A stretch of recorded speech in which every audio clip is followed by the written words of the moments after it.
اللہ والصلاۃ والسلام علی رسول اللہ والصلاۃ والسلام علی رسول اللہ وعلی آلہ واصحابہ اجمعین اما بعد اعوذ باللہ السمیع العلیم من الشیطان الرجیم بسم اللہ الرحمن الرحیم رب اشرح لي صدری ویسر لي امری واحلل عقدۃ من لسانی یفقهوا قولی رب زدنی علما رب زدنی علما رب زدنی علما آمین یا رب العالمین۔ جی بیٹا کیسے ہیں آپ سب؟ الحمدللہ ٹھیک ٹھاک ہے ماشاءاللہ، ویری گڈ۔ اللہ تعالیٰ آپ سب کو اپنے حفظ و امان میں رکھے۔ تو آج انشاءاللہ جیسے کہ پہلے بھی میں حاضر ہوا تھا آپ کے پاس، اور ہم ایسے اصول سیکھ رہے ہیں کہ جن کے ذریعے سے ہم اپنا رزق بڑھا سکتے ہیں۔ تو اس حوالے سے میں نے پچھلی بار بھی بات کی تھی، اور اصل میں تھوڑا سا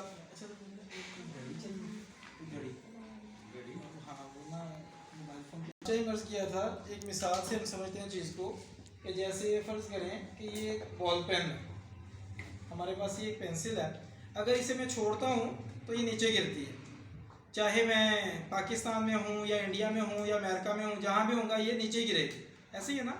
اچھا، اگر اسے میں آج نیچے پھینکوں، آج چھوڑوں تو پھر بھی یہ نیچے گرے گی، 10 سال بعد چھوڑوں گا پھر بھی نیچے گرے گی، ایسے ہی ہے جی۔ اور اسی طرح سے اگر میں آج کی بات کرتا ہوں کہ جناب یہ فی الحال جو ہے آج کل مسلمان اگر اسے چھوڑے تو کیا ہوتا ہے؟ دیکھا نیچے گرتی ہے اوپر جاتی ہے، یہ نیچے گرے گی نا۔ تو اگر کوئی ہندو یا کافر وغیرہ کوئی اور اسے چھوڑے گا تو کیا ہوگا؟ تو بھی نیچے گرے گی۔ تو اصل میں ہماری زندگی میں اسی طرح سے جیسے یہ قانون ہے اللہ تعالیٰ کا، اسے چھوڑے گی نیچے گرے گی، اسی طرح سے اللہ تعالیٰ نے رزق کے بھی قوانین طے کر دیے کہ جو رزق کے قوانین اللہ تعالیٰ نے طے فرمائے ہیں وہ جو بھی ان کے مطابق چلے گا ان کا رزق بڑھے گا، اور جو ان قوانین کو توڑے گا ان کا رزق کم ہو جائے گا۔ تو یہ ہم سوچیں کہ چاہے وہ کوئی مسلمان ہے، چاہے وہ کوئی ہندو ہے، سکھ ہے، یہودی ہے، اگر وہ ان قوانین کے مطابق چلے گا اس کے نتائج ویسے ہی نکلیں گے۔ اور اسی طرح سمجھتے ہیں کہ اگر ہم اپنی زندگی میں مزید سمجھیں، اس پہ غور و فکر کریں، تو ہم یہ کہتے ہیں کہ یہ کہیں بھی ہوں، آپ یہ دنیا میں کہیں بھی ہوں تو اس کا اصول یہی ہے۔ اسی طرح سے اگر آپ پاکستان میں ہیں تو رزق کے قوانین وہی ہیں، جیسے زمین ہر چیز کو اپنی طرف کھینچتی ہے، اسی طرح سے رزق کے قوانین وہی ہیں، چاہے آپ پاکستان میں ہیں یا امریکہ میں ہیں، یورپ میں، جہاں بھی ہیں۔ اللہ تعالیٰ نے نظام بنایا ہوا ہے جن پر عمل پیرا ہو کے ہی رزق بڑھ سکتا ہے۔ تو چونکہ آپ یہاں پر سب موجود ہیں اور ہمارا پرپس جو ہے زندگی کا، ہم یہاں پہ جو حاضر ہوئے ہیں، اس کا ایک مقصد ہے کہ ہماری سکلز وہ ہم میں پیدا ہو سکیں جس سے ہمارا رزق بڑھے، ہم رزق کمانے کے ہم باعزت رزق کما سکیں۔ اس لیے یہاں پر ماشاءاللہ جو کورسز چل رہے ہیں، کمپیوٹر آپریٹر کا کورس چل رہا ہے، اور اس کے علاوہ جو سٹیچنگ کا کورس چل رہا ہے، ان سارے کا مقصد کیا ہے؟ ہم باعزت روزی کما سکیں اور رزق حلال ہم کما سکیں۔ تو اس کے لیے جو کہا فاؤنڈیشن ہے، اس نے بڑا زبردست یہ سیٹ اپ شروع کیا ہوا ہے کہ جس میں یہ آپ کو سپورٹ کر رہے ہیں کہ آپ مل جل کے آپ اس معاشرے کا ایک اچھا حصہ بن سکیں اور آپ ایک جائز ذرائع سے رزق حلال جولیاں بھر بھر کے آپ کما سکیں۔ تو یہ ایک پرپز ہے۔ تو اس میں ہمیں سب سے پہلے تو اللہ تعالیٰ کا شکر ادا کرنا چاہیے، اس کے بعد ہمیں کہا فاؤنڈیشن کا بھی شکریہ ادا کرنا چاہیے۔ تو اس کے لیے ہم ایک بار کہا فاؤنڈیشن کے حوالے سے کلیپنگ کر لیں انشاءاللہ۔ جزاک اللہ۔ تو جیسے رسول پاک صلی اللہ علیہ وسلم نے ارشاد فرمایا نا، جس کا مفہوم ہے کہ جو لوگوں کا شکر گزار نہیں ہوتا وہ اللہ کا شکر گزار بھی نہیں ہوتا۔ تو اگر ہم چاہتے ہیں کہ ہم شکر گزار ہوں تو جس طرف سے بھی ہمیں خیر ملے، جو بھی ہماری زندگی میں کنٹریبیوٹ کر رہا ہے، جو بھی کسی بھی حوالے سے ہمیں کوئی فائدہ دے رہا ہے، ہمیں اس کا شکر گزار ہونا چاہیے۔ اگر ہم شکر گزار ہوں گے تو اللہ ہمیں اور دے گا۔ اللہ تعالیٰ نے قرآن پاک میں فرمایا، سورہ ابراہیم کی آیت نمبر 7 میں فرمایا، لَإِن شَكَرْتُمْ لَأَزِيدَنَّكُمْ، اگر تم شکر کرو گے تو میں تمہیں اور زیادہ دوں گا، وَلَئِن كَفَرْتُمْ إِنَّ عَذَابِي لَشَدِيدٌ، اور اگر تم نے ناشکری کی یعنی کہ کفر کیا تو میری پکڑ بڑی شدید ہے۔ تو اس لیے ہم پہلی چیز تو اپنے اندر پیدا کریں وہ شکر گزاری کا رویہ۔ اس کے بعد ہم یہ دیکھتے ہیں کہ جیسے میں نے آپ کے سامنے ایک پوائنٹ رکھا کہ ہمیں اللہ تعالیٰ کے قوانین کو سیکھنا ہے اور ان کے مطابق ہم کمائیں انشاءاللہ، ورنہ یہ ممکن ہے کہ ہم جو کمائی کر رہے ہیں اگر ہم اللہ تعالیٰ کے قوانین کو توڑ کے کمائی کرنے کی کوشش کریں گے، اس کا نتیجہ کیا نکلے گا؟ پیسہ تو ہو سکتا ہے آ جائے لیکن وہ برکتوں والا نہیں ہوگا۔ جیسے ایک پوائنٹ آتا ہے سمپل سا، ہمارا رازق کون ہے؟ اللہ تعالیٰ ہمارا رازق ہے۔ اچھا، رازق کا مطلب ہوتا ہے جو ہمیں رزق دیتا ہے۔ اچھا، میری آواز سب تک آ رہی ہے کلیئرلی؟ اچھا، ویری گڈ۔ اچھا، میں یہ عرض کر رہا تھا کہ ہمارا رازق جو ہے وہ اللہ ہے، اس کا مطلب ہے کہ رزق اللہ دیتا ہے۔ اچھا، اگر ہم پاکستان میں ہیں تو رازق کون ہے؟ اللہ تعالیٰ۔ اگر ہم امریکہ میں ہوں گے تو وہاں رازق کون ہے؟ اللہ ہی ہے. یہ ساری کائنات اللہ کی ہے تو رازق بھی اللہ ہی ہے.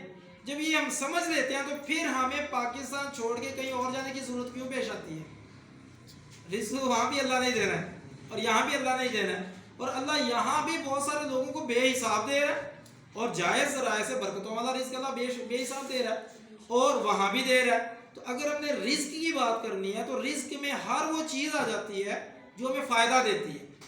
مثال کے طور پہ رزق میں کیا کیا چیزیں آتی ہیں, کوئی بتا سکتے ہیں آپ؟ جیسے کہ مثال کے طور پہ پیسہ جو ہے, مال و دولت وہ رزق ہے, کھانا پینا رزق ہے, صحت بھی تو اللہ تعالیٰ کی ایک نعمت ہے کہ نہیں ہے؟ وہ صحت بھی رزق ہے.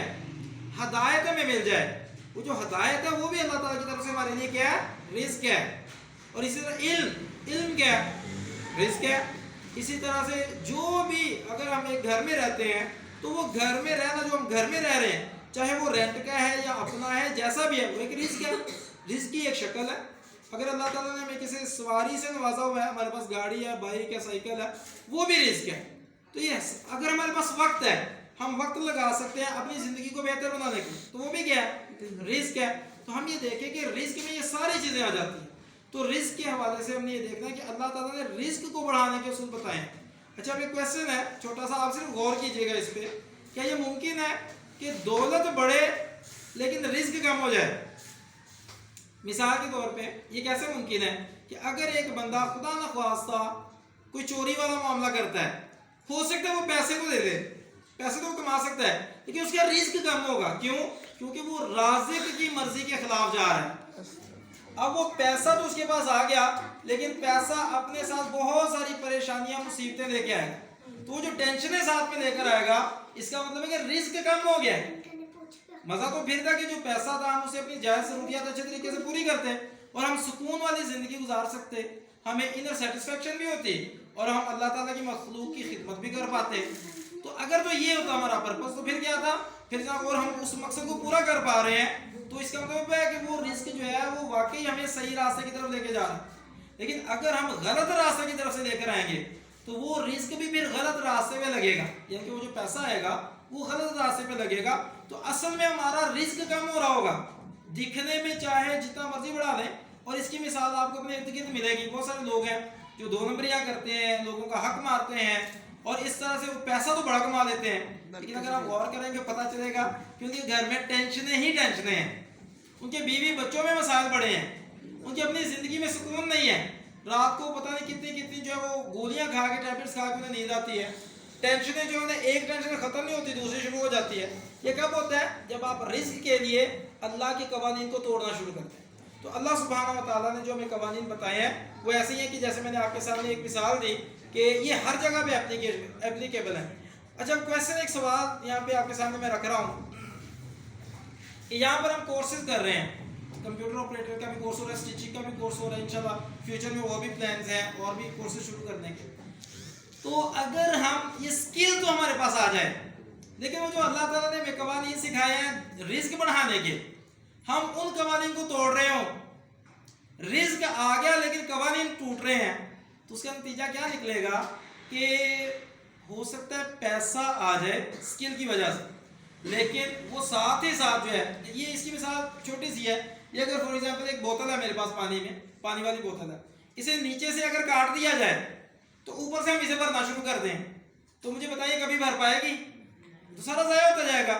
بالکل اسی طرح سے کہ ہو سکتا ہے کہ ہمارے پاس سکل تو آ جائے, لیکن اگر ہم اللہ تعالیٰ کے وہ قوانین جو رزق والے اللہ نے طے کیے ہیں اگر وہ توڑ رہے ہوئے, تو ہو سکتا ہے ہمارے پاس پیسہ تو آتا جائے لیکن ساتھ ساتھ نکلتا جائے, وہ ضائع ہوتا جائے, ہمارے کام ہی نہ آئے. آپ کو ایسی مثالیں آپ کے معاشرے میں بڑی ملیں گی. بڑے لوگ ہیں جو کہ جناب انہوں نے PhD تک کر لی ہے, پوری بیچاروں کی پھر بھی نہیں پڑھ رہی. کیوں نہیں پڑھ رہی؟ کیونکہ وہ اللہ تعالیٰ کے قوانین کو کہیں نہ کہیں سے توڑ رہے ہیں, اور اس کا بھی نتیجہ کیا نکل رہا ہے کہ ان قوانین کو توڑنے کی وجہ سے ان کا رزق جو ہے وہ وافر نہیں ہو رہا, برکتوں والا نہیں ہو رہا.